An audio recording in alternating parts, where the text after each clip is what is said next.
ये पहली पोइट्री है जो सिर्फ 4 लाइन्स की थी और पहली बार मुझे याद हो गई थी। होता है ना कि हम अपना लिखते हैं बट हमें अपना लिखा हुआ भी याद नहीं रहता है, हमें याद करना पड़ता है। लेकिन ये मुझे याद हो गई थी क्योंकि ये मैंने लिख के अपने इंस्टाग्राम स्टोरी पर डाली थी और इसके शायद कुछ मिनट्स के बाद ही उसने अपनी स्टोरी पे डाल दी थी, तो मुझे याद हो गई। तो ये कुछ ऐसे थी कि मैं बेशुमार कर रहा हूँ, कि मैं बेशुमार कर रहा हूँ, एक बेरहम से प्यार कर रहा हूँ, कि मैं बेशुमार कर रहा हूँ, एक बेरहम से प्यार कर रहा हूँ। वो मेरा हो के भी मेरा नहीं, मैं उससे जुदा होके खुद के मरने का इंतज़ार कर रहा हूँ। मैं क्या ये कमाल कर रहा हूँ, एक बेरहम से प्यार कर रहा हूँ। शुक्रिया। तो एक दिन वो मैं कॉलेज में बैठे हुए थे और क्योंकि उसने पहले दिन ही क्लियर कर दिया था कि देखो जब तक चल रहा है तब तक चल रहा है, उम्मीदें मत करना आगे कुछ, कि हम कभी भी ख़त्म हो सकता है। मैं खुद 2000 में पैदा हुआ बट मेरी वो जो सोच है ना वो मेंटलिटी 90s वाली है कि देखो हम रिलेशनशिप में हैं तो आगे शादी भी करेंगे, वो जो होता था 90s में।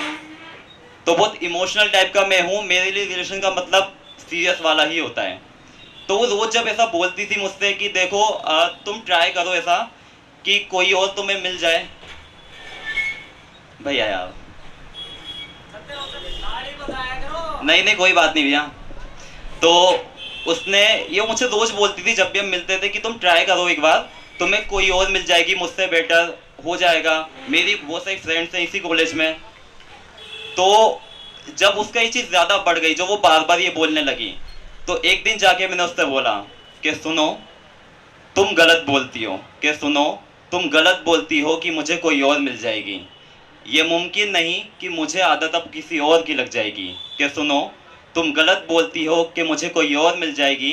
ये मुमकिन नहीं कि मुझे आदत किसी और की लग जाएगी।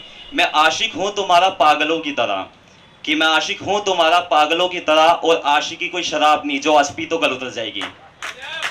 शुक्रिया, बहुत बहुत शुक्रिया। तो एक और शायरी कुछ ऐसे लिखी थी मैंने कि जब होता है ना कि आपको ऐसे लोग बहुत ज़्यादा ही मिलते हैं। देखो एक तो क्या होता है ना, प्यार मोहब्बत में ऐसा होता है कि हमें बिल्कुल अपना अपोजिट मिल जाता है। हम सीरियस होना चाहते हैं, वो सीरियस होने के लिए तैयार ही नहीं। मेरे साथ तो हमेशा यही हुआ है, तो अब मैंने उम्मीदें ही छोड़ दी हैं। तो एक दिन लिखा था मैंने कि आदत नहीं बदलती मन नहीं बदलता, कि आदत नहीं बदलती मन नहीं बदलता, वफा करने वाला ऐसे नहीं बदलता। क्या सीख के आई हो तुम बेवफाई किसी से, क्या सीख के आई हो तुम बेवफाई किसी से, या ये हुनर तुम्हारे खून में ये मिलता। शुक्रिया शुक्रिया।